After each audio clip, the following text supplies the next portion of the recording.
Voting खत्म हो गई है। नगर निकाय चुनाव पर सभी की नजरें टिकी हुई थी। जमकर प्रचार प्रसार भी देखने को मिला। सभी ने अपनी अपनी जीत का दावा किया। अब नजरें टिकी हुई हैं रिजल्ट्स पर। रिजल्ट 13 तारीख को सामने आएंगे, मतगणना होगी और उसके बाद क्लियर होगा कि किसकी जीत नगर निकाय चुनाव में देखने को मिलेगी। हम तस्वीरें आपको सोनीपत से भी, अंबाला से भी, साथ ही रेवाड़ी से भी दिखा रहे हैं। एक बार फिर से देख लीजिए जो मतदान परसेंट रहा है वो आपके टीवी स्क्रीन पर है। पंचकुला में 45 रहा है, सोनीपत नगर निगम में 40.2, रेवाड़ी नगर परिषद में 56, दारूहेड़ा में रहा है 63.5 और सापला नगर पालिका का भी आपके टीवी स्क्रीन पर। अब देखिए अंबाला मेयर चुनाव में अक्षिता सैनी और साथ ही कुलविंदर कौर के बीच में जमकर टक्कर देखने को मिली है। अक्षिता सैनी भारतीय जनता पार्टी से है, कुलविंदर कौर कांग्रेस पार्टी से है। दोनों ही उम्मीदवारों की तरफ से अपनी अपनी जीत का दावा किया। फिलहाल अब ये जो नतीजे हैं वो 13 को सामने आ जाएंगे। वहीं आप देखिए श्यामलाल बंसल बीजेपी से उम्मीदवार हैं, वहीं सुधा भारद्वाज कांग्रेस पार्टी से उम्मीदवार हैं। दोनों ही उम्मीदवार जमकर प्रचार करते हुए नजर आए और दोनों ही आश्वस्त नजर आए। फिलहाल देखने वाली बात होगी कि कौन अपनी सीट पर जीत दर्ज करता हुआ नजर आता है। 13 तारीख को ये क्लियर हो जाएगा। ये पंचकुला मेयर चुनाव के दोनों फेस आपके टीवी स्क्रीन पर है। श्यामलाल बंसल साथ ही सुधा भारद्वाज, दोनों ही के बीच में जमकर टक्कर देखने को मिल रही है, क्योंकि माहौल बीजेपी वर्सेस कांग्रेस देखने को मिल रहा है। हालांकि ये देखने वाली बात ये होगी कि किसकी जीत होगी। फिलहाल दोनों ही पार्टी अपनी अपनी जीत का दावा करते हुए नजर आ रही हैं। तैयारियां खूब देखने को मिली, प्रचार प्रसार खूब देखने को मिले। अब नतीजों का इंतजार है। 13 तारीख को नतीजे सामने आ जाएंगे और क्लियर हो जाएगा कि मेयर चुनाव में किसकी जीत होगी। ये फिलहाल मेयर चुनाव था। देखिए छोटा चुनाव होता है और लोगों की उम्मीदें काफ़ी जो है उम्मीदवार पर टिकी हुई होती है, क्योंकि बात की जाए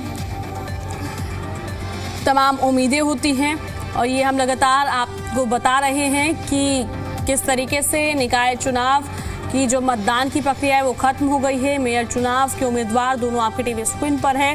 दोनों ही उम्मीदवार अपनी अपनी जीत का दावा करते हुए नजर आ रहे हैं। फिलहाल जो मुहर है वो 13 तारीख को लग जाएगी। हरियाणा में 7 नगर निकायों में आम चुनाव और पंचायती राज के 528 पदों पर उपचुनाव की वोटिंग हुई है। चुनाव आयोग के अभी तक के आंकड़ों के मुताबिक निकायों में 47% वोटिंग हुई है। वहीं सभी प्रत्याशी अपनी अपनी जीत का दावा कर रहे हैं। काम किया है, काम करेंगे, जन जन का सम्मान करेंगे। हम इस सिद्धांत पर चले हैं और लगातार 2014 से हरियाणा प्रदेश की जनता की सेवा करने का काम किया है।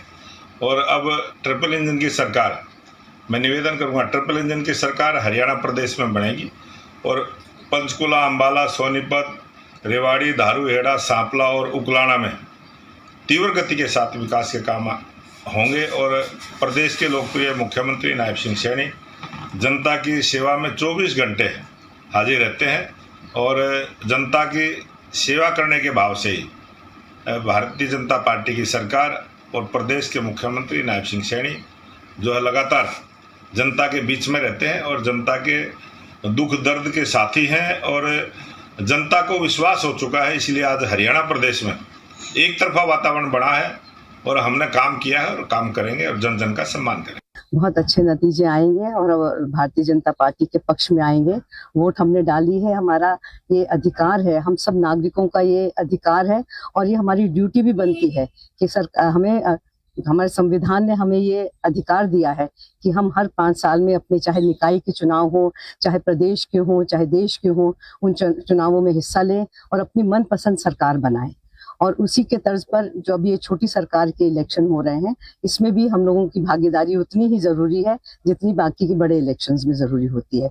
और एक तरफ की लहर है, भारतीय जनता पार्टी की सरकार बनने वाली है और प्रचंड बहुमत के साथ बनने वाली। देखिए आज वोटिंग है, जैसे कि आप सबको पता है, और जो लोगों का फैसला होगा वो हमें मंजूर होगा। लेकिन लोग बहुत उत्साहित हैं और सुबह से 7:30 बजे से यहाँ पर आए खड़े हैं, तो आप सोच सकते हो कि किस तरह से नगर निगम के चुनाव में लोग उत्साहित हैं और एक आशा की किरण देखने की उनकी नियत है कि भी कुछ बदलाव आए, कुछ जो उनकी मूलभूत सुविधाएं हैं वो हमें मिले और जो समस्याएं हैं उनका समाधान हो। तो ये अब फैसला जो है जनता फैसला करेगी। बहुत बड़ा उत्साह भारतीय जनता पार्टी के कार्यकर्ताओं में और वोटर्स में लग रहा है मैं अम्बाला के महान वोटर से अपील करना चाहता हूं कि अपना वोट अम्बाला के विकास के लिए दें, अम्बाला में सुख शांति के लिए और नए अम्बाला के सृजन के लिए दें। और जिस प्रकार से मैं बूथों पे जा रहा हूं, दौरे कर रहा हूं, कार्यकर्ताओं का उत्साह सातवें आसमान पे है, बहुत बिल्कुल जोश के साथ होश उन्होंने हाई रखा हुआ है। और मैं निवेदन भी करूंगा, ये भाईचारे के चुनाव है, हमारे कार्यकर्ताओं से भी करूंगा, वोटर से भी करूंगा और दूसरे दल के साथियों से भी करूंगा कि सबने आज शाम के बाद इसी शहर में इकट्ठे रहना है, तो शांतिपूर्वक इस मतदान को संपन्न करें। और मुझे उम्मीद है कि इस बार 21 के 21 कमल जो है अम्बाला शहर नगर निगम में खिलने जा रहे हैं।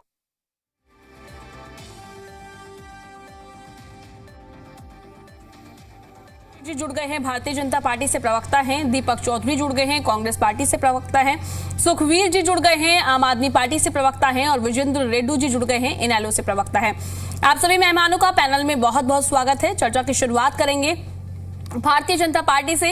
राजरमन जी, मैं फिलहाल आपसे जानना चाहूंगी, क्या लग रहा है? देखिए, मतदान तो खत्म हो गया है, अब 13 तारीख पर नजरें टिकी हुई है, तो क्या लग रहा है, भारतीय जनता पार्टी जीत दर्ज करती हुई नजर आएगी या फिर कांग्रेस के साथ आपको टक्कर लग रही है? क्योंकि कांग्रेस पार्टी कह रही है हम जो है पूरी टक्कर भारतीय जनता पार्टी को देते हुए नजर आएंगे। जी राजरमन जी। प्रिया जी, आपको नमस्कार, मेरे प्रवक्ता साथियों को नमस्कार और आपके सभी दर्शकों को मैं नमस्कार करता हूं, प्रणाम करता हूं। देखिए, भारतीय जनता पार्टी के कार्यकर्ताओं में बड़ा उत्साह है और ये हम सुनिश्चित कर चुके हैं हमारे कार्यकर्ताओं की मेहनत के बदौलत कि भारतीय जनता पार्टी जीत का परचम लहरा रही है। इसमें कोई संशय नहीं है, कोई शक नहीं है, क्योंकि भारतीय जनता पार्टी ने जो काम किए हैं वो जनता के हित में काम की है। जनता ये भली भांति समझ चुकी है कि डबल इंजन की जो सरकार है वो ट्रिपल इंजन की सरकार बनाने के लिए तैयार है और जनता के जो हित और अधिकार है वो भारतीय जनता पार्टी में सुरक्षित है और गर्भित है। हरियाणा को पेपरलेस और फेसलेस करने के लिए जो गुड गवर्नेंस जो हमने चलाई है, जनता के दिलों में वो राज करती है। लोगों को अब दफ्तरों के चक्कर काटने नहीं पड़ते। सैकड़ों सेवाएं हमने जो ऑनलाइन और समयबद्ध की है वो जनता को रास आ रही है। भ्रष्टाचार और काम में कम देरी करने के लिए जो हमने डिजिटल ट्रैकिंग लागू की है कि जब भी कोई आप फार्म भरते हो, किसी तरह का कोई योजना का लाभ लेने के लिए, जब भी जनता फार्म भरती है सीएससी केंद्र पे, उसके मोबाइल पे मैसेज आता है, उसकी ट्रैकिंग होती है। तो इस तरह के जो हमने कार्य किए, चाहे वो घर घर कचरा उठाने के लिए रेडी लगाई गई हो, चाहे वो पारदर्शिता से नौकरी देने की बात हो, चाहे महिलाओं की और युवाओं की बात हो, उनको उज्ज्वला योजना, पीएम आवास योजना, आयुष्मान योजना, महिला सशक्तिकरण योजना और चाहे लाडो लक्ष्मी योजना, इस तरह की जो युवाओं को और जो महिलाओं को हमने योजनाएं दी हैं, जो योजनाओं का वो लाभ ले रहे हैं आम आदमी। क्योंकि भारतीय जनता पार्टी पंडित दीनदयाल उपाध्याय जी के एकात्म मानवतावाद सिद्धांत पे चलती है, जिसका अर्थ है कि अंतिम पायदान पर खड़े व्यक्ति को भी अग्रिम पंक्ति में लेके आना।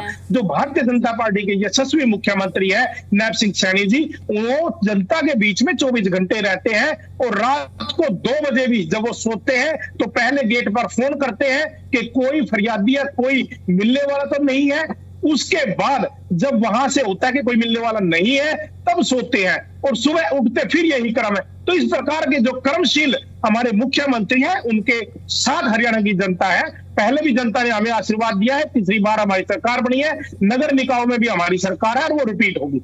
ठीक है, दीपक जी से भी जान लेते हैं। दीपक जी, कितने आश्वस्त लग रहे हैं नगर निकाय चुनाव को लेकर? जी दीपक जी। प्रिया जी, एक तो मेरी आपको नमस्कार है, जय सिया राम है, साथी प्रवक्ताओं को जय सिया राम है। और निकाय चुनाव, ये जो चुनाव होता है, ये सच कहा आपने कि छोटा चुनाव होता है जिसमें लोकल जो मुद्दे होते हैं उन पर ये चुनाव लड़ा जाता है। आज बड़ी खुशी की बात है कि ये चुनाव जो है शांतिपूर्वक ढंग से हरियाणा की जनता ने जो है अपना सहयोग देकर जो है इसमें पूर्ण रूप से अपना सहयोग दिया है। और जहां तक मैं सोच रहा हूं कि ये जो सरकार भारतीय जनता पार्टी की सरकार है, ये बार बार मैं हर जगह कहता हूं, भ्रम फैलाना और जुमलेबाजी करना दो ही काम है इनके। और देखा जाए तो पिछले 12 साल ही होने को आ रहे हैं और 12 साल के अंदर भ्रष्टाचार चरम सीमा पर निगमों की एफडीआर मतलब बैंकों से गायब हो जाती है। जनता का पैसा कैसे सुरक्षित होगा? इसके साथ आप देखिए सड़कों का बुरा हाल है। और एक बड़ी बात बेरोजगारी का आलम खुद देख रहे हैं। उसके साथ जो है बड़े बड़े प्रोजेक्ट लाए जाते हैं जिनका हजारों करोड़ों रुपए का बजट होता है, लेकिन जब धरातल पर देखा जाता है तो कुछ नहीं हो रहा होता वहां पे। और स्ट्रीट लाइट की समस्याएं, इसके साथ आपको मैं क्या क्या बताऊं, मतलब ये सरकार जब से बनी है तब से एक टेंट लगा हुआ है और उस टेंट में निगम के हड़ताल के कर्मचारी हर 2-4 महीने के बाद जो है हमारे छोटे भाई, हमारे सफाई कर्मचारी वहां बैठ जाते हैं। अभी अभी मैं करनाल का उदाहरण दूं दीपक जी, अब तो नहीं लग रहा है ना कोई वोट चोरी हुई है? देखिए, वोट चोरी की बात जो आपने मुझे कही है जी, अब आप ये बताइए कि इतना सटीक बता देना, ऐसा तो है नहीं कि ये भगवान के अवतार हो गए कि ये बता देंगे कि जी आज हमारी इतनी परसेंटेज बनेगी, इतना वोट आएगा, इतनी सीटें बनेंगी। वोट पे तो इलेक्शन कमीशन जो है ऑलवेज फेवर टू बीजेपी, और ये बायस है, ये हम भी बता चुके हैं, हमारे नेता भी बता चुके हैं, एग्जाम्पल्स भी दे चुके हैं हम सारी की सारी चीजों का। एक चीज मैं आपको बताने जा रहा हूं कि कार्यकर्ताओं की जीत होगी। कांग्रेस के जितने भी हमारे कर्मठ साथी हैं उन्होंने पूर्ण रूप से एकजुट होकर जोर लगाकर जो है इस चुनाव को लड़ा है। हम घर घर तक पहुंचे हैं। हमारे जितने भी साथी मेयर के चुनाव के लिए थे या पार्षद के चुनाव के लिए थे, सभी बहुत अच्छे पढ़े लिखे समझदार व्यक्ति उन्होंने जो है इस चुनाव में भाग लिया है। और आज मैं एक बात और कहूंगा कि 100% हम ये चुनाव जीतने जा रहे हैं और हमारी जीत सुनिश्चित है। आपको पता लग जाएगा कि ये जो छोटा चुनाव है, जनता इतनी दुखी है महंगाई की मार से, आपके प्रॉपर्टी आईडी की मार से, आपका जो है फैमिली आईडी की मार से। मैं कहता हूं आप पूछिए मत कितना बुरा हाल करा हुआ है। उसके बाद भ्रष्टाचार अगर मैं बताऊं तो आप देखिए कितने तहसीलदार इनके राज में जो है इतने बड़े बड़े भ्रष्टाचार के काम कर चुके हैं। सरकार का कोई जनता की तरफ ध्यान नहीं है। दीपक जी ठीक है, मान लेते हैं, ठीक है। सुखबीर जी भी जुड़े हुए हैं, आम आदमी पार्टी से प्रवक्ता है। सुखबीर जी, क्या लग रहा है निकाय चुनाव को लेकर? भारतीय जनता पार्टी भी दावा कर रही है, कांग्रेस पार्टी भी दावा कर रही है। फिलहाल मैं यहाँ पर आम आदमी पार्टी की राय जानना चाहूंगी। जी सुखबीर जी। प्रिया जी, आपका बहुत बहुत धन्यवाद। और सबसे पहले बताना चाहूंगा कि ये जो चुनाव है भाईचारे का चुनाव है। इस चुनाव के अंदर सबसे बड़ी बात यह है कि लोकतंत्र कहां देखने को मिलेगा। आज बीजेपी ने लोकतंत्र को खत्म कर दिया है, चुनाव प्रक्रियाओं को बिल्कुल ताक में रख दिया है इन्होंने। अगर आम आदमी पार्टी की बात करें तो आम आदमी पार्टी बड़ी तेजी से उभर रही है। आम आदमी पार्टी राष्ट्रीय पार्टी बन चुकी है। अगर छोटे चुनाव की बात करें तो पंजाब के अंदर 261 हमने पंचायती चुनाव जीते और गुजरात के अंदर 600 से ज्यादा सीटें हमने जीती। इसी तरीके से हरियाणा के अंदर भी हम आने वाले समय के अंदर नगर निगम के चुनाव जीतेंगे और आप देखेंगे कि किस तरीके से आम आदमी पार्टी इनके भ्रष्टाचार को उजागर करती है। बीजेपी ने जो हालात बना दिए हैं, आम आदमी पार्टी दिल्ली में भी खत्म हो गई है, पंजाब में भी हो जाएगी आने वाले चुनाव में। पंजाब में भी आम आदमी पार्टी की कोई जगह नहीं रहेगी। ये बीजेपी को सपने देखने दीजिए, इनको पता चल जाएगा कि पंजाब के अंदर एंट्री करेंगे।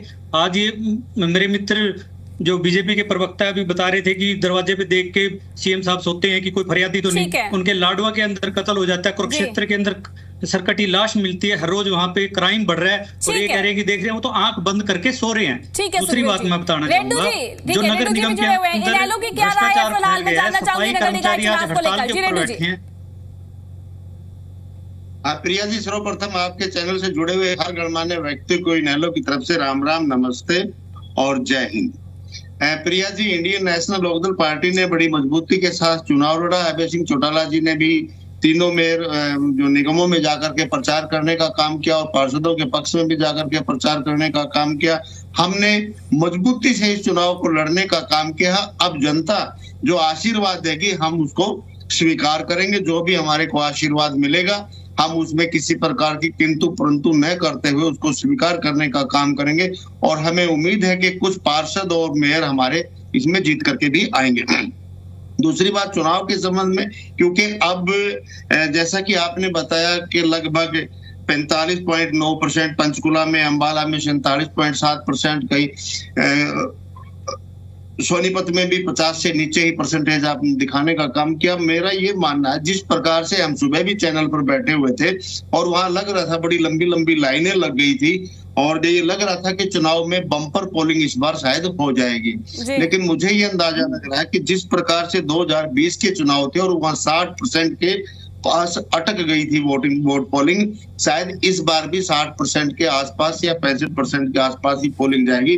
जो बम्पर पोलिंग की हमें उम्मीद थी उसमें कहीं ना कहीं मुझे ये लगता है कि लोगों ने बढ़ चढ़ करके पोलिंग में हिस्सा नहीं लिया, जो कि लिया जाना चाहिए था। लोकतंत्र का सबसे बड़ा पर्व वोट होता है और वो वोट पोल हमें सभी को करनी चाहिए। सुबह के मौसम में लग रहा था कि लोगों में बहुत बड़ा उत्साह है, बड़ी लंबी लंबी लाइनें हैं, लेकिन इसके बावजूद जो ये वोट परसेंटेज आप लोग दिखा रहे हो, इससे ये लगता है कि कहीं लोगों में कम पहुंचे या प्रशासनिक कोई कमी आई है। जिस प्रकार से सुबह अंबाला में कई बूथों के ऊपर इस प्रकार का ऑब्जेक्शन लग रहा था कि वहां वोट पोलिंग की गति बहुत धीमी चली हुई है, और अब ये वोट परसेंटेज बढ़ेगा, कितना बढ़ेगा, किस टाइम तक वोट पोल करवाई जाएंगी। जो जिन लोगों ने एंट्री कर ली है उनकी 100% वोट पोलिंग तो होगी ही होगी, लेकिन वो कब तक होगी, कितना होगा और कितना परसेंटेज लास्ट तक आएगा। लेकिन 6 बजे तक का जो आपने दिखाया है उससे देख करके मुझे तो ये एहसास हो रहा है कि वोट पोल कम हुई है, जो कि ज्यादा होनी चाहिए थी।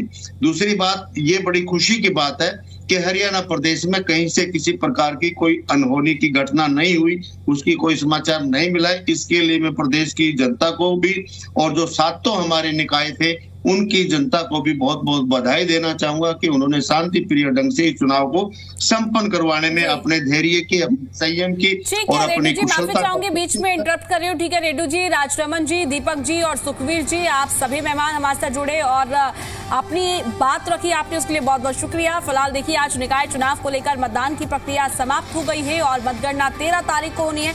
अब देखने वाली बात होगी क्या कुछ नतीजे सामने आते हैं। फिलहाल वक्त चलाए छोटे से ब्रेक का।